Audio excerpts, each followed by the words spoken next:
So let me go ahead and start this video by saying I will most likely call this series Sabrina the Teenage Witch. That is actually not the title, it is actually the Chilling Adventures of Sabrina. If I make this mistake, I'm sorry in advance.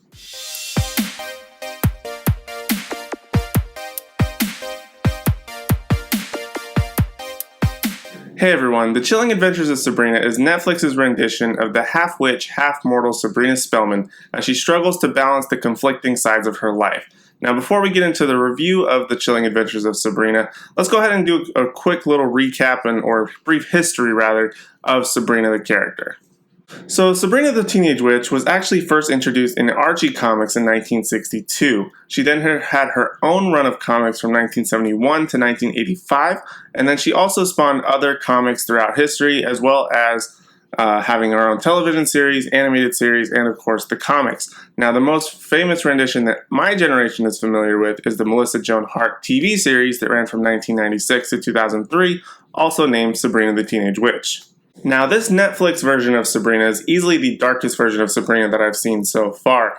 There is a comic run that's going on right now that I think is sort of coming along with the series itself. That sort of follows that dark rendition. I think it's still also done by like an Archie comic sort of situation. I'm not 100% sure on that. But there is a comic going on right now of similar sort of darkness that this show is going with. And I think that this darkness of the show is actually refreshing to the character and the whole genre of what it's sort of talking about, being witches. And it really helps that the platform it's on, being Netflix, allows it to sort of go to those darker moments, which when it does, it's actually kind of cool with some of like the different rituals that they have to do, or dealing with like a zombie type of thing. There's a bunch of different things that happen in this series that do go have those dark moments, and thanks to Netflix they get to have that opportunity. But thankfully they are also able to balance that out, the sort of lightness and sort of, I don't want to say sitcom type of style, but like they do have those lighter moments, especially centered around Sabrina's sort of normal life. And as for the acting, Kiernan Shipka, who plays Sabrina, actually does a really great job. I actually liked her a lot. I don't really know her from much. I know she had like a stint on Mad Men. She's done a bunch of other stuff. When you look at her IMDb page, I don't really know her from anything, so this will be my main sort of jumping point for her. And actually I liked her a lot. She had a lot of great qualities. She does a lot of great things where she does show the struggle of trying to balance and make both sides of her life happy, the witch side and the mortal side, and showing that struggle and doing her best as she can to make everyone happy, but even though that simply can't happen sometimes. She was funny, charismatic. She had a lot of great qualities about her that kind of reminded me of the Melissa Joan Hart series at times, but not necessarily all the time with having that sort of sitcom vibe. But she did have sort of that rendition that kind of, I don't want to say honored the show that I guess made Sabrina most popular, but she definitely had some of those qualities, which made the show a little bit more enjoyable, for my opinion. And as far as the rest of the cast goes for acting, everybody did a great job. I'm not really going to go through the list because there are quite a few characters that we have to delve into. I don't think there was really any weak link in terms of acting here. There was really no bad acting unless you want to look for like the sub characters, in my opinion. And what I mean by that is, like, for example, there's this group of weird sisters, 3 sisters who go to one of Sabrina's dark magic schools. And 2 of the sisters are sort of very, very background. Like, we don't get a whole lot of time with them, but I don't feel like that's necessarily their own fault or like they're bad actresses. I just think that we didn't really get much time with them or be able to develop them in a fun and interesting way that actually people care about. So they're sort of the weakest link just because they didn't have enough time to really do anything.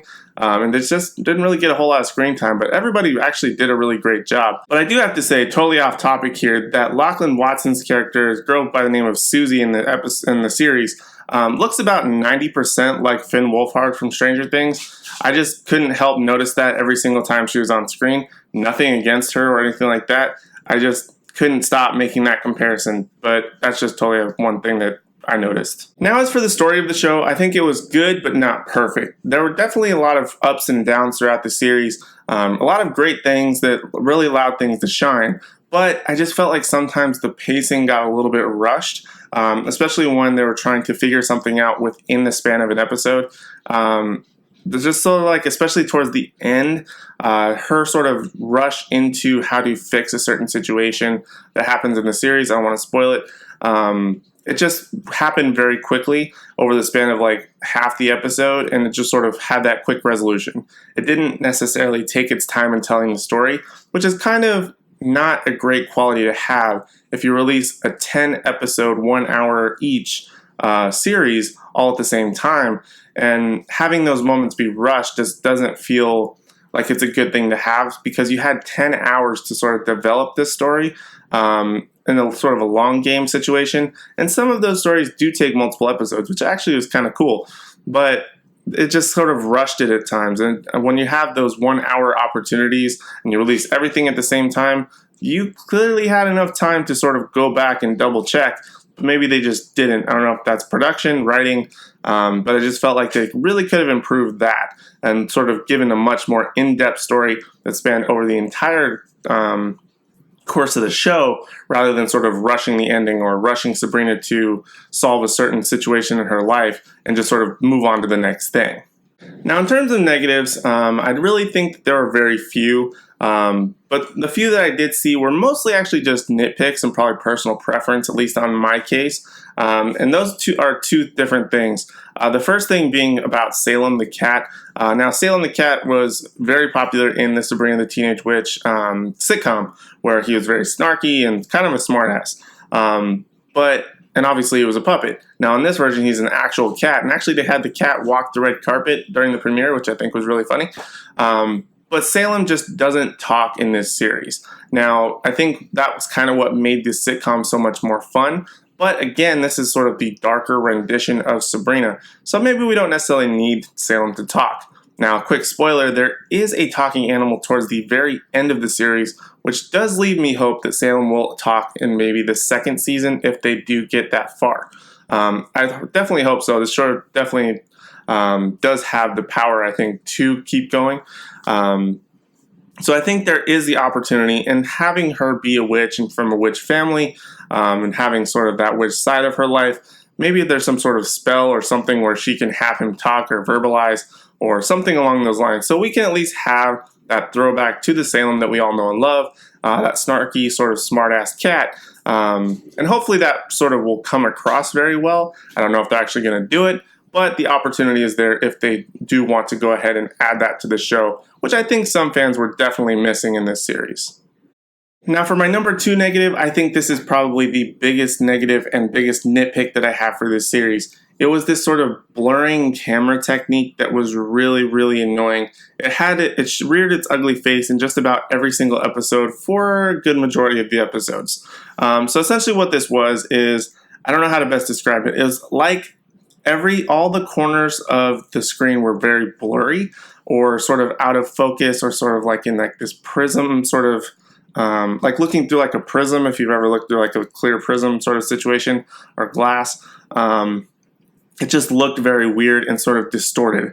And I don't know if this was their technique to sort of make things feel more magical or mystical in certain cases, because it happened around like Sabrina's house or like the school.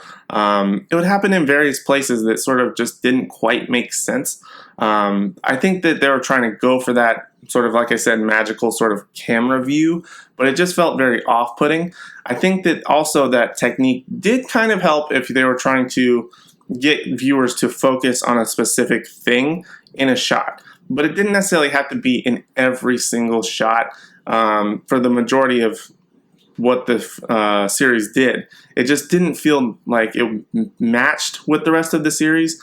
I mean, if I would personally preference, I would say have everything in focus. I mean, people have 4K TVs now, and being able to have like most of those like 4K TV, like those pixels and stuff, like blurred out and like all distorted and stuff, it just doesn't take advantage of the quality. I feel like it's kind of a cop-out in terms of camera techniques, just because you'll be like, maybe if we distort it and we have them focus on this one thing here, then they won't notice all the stuff in the background or the sides that maybe we messed up.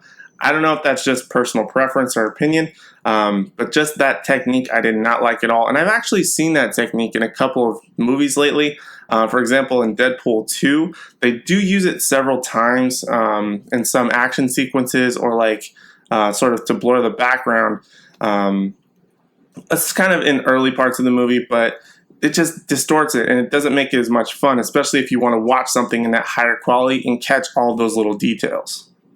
Overall, I think that The Chilling Adventures of Sabrina was actually a refreshing take on a character that's been pretty squeaky clean for the majority of her sort of franchise run, especially coming from like the 90s version that I know. Did it go a little bit dark at times? Yes, but I do think that it was part of the fun and charm of the show. After all, it is about witches, and going a little bit dark necessarily wasn't a bad thing. It was actually pretty cool a lot of the times. But overall, I like the show a lot, and for that reason, the overall grade that I'm going to give The Chilling Adventures of Sabrina an A-.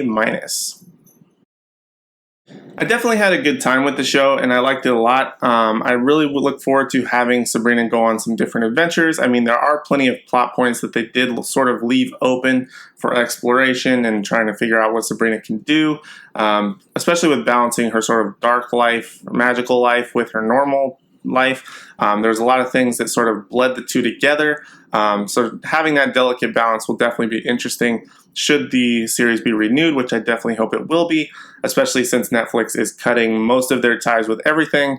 But hopefully they'll renew this one. I think this was definitely a series worth keeping, especially if they want to sort of have that reoccurring series around the holiday season, or at least Halloween season, I should say.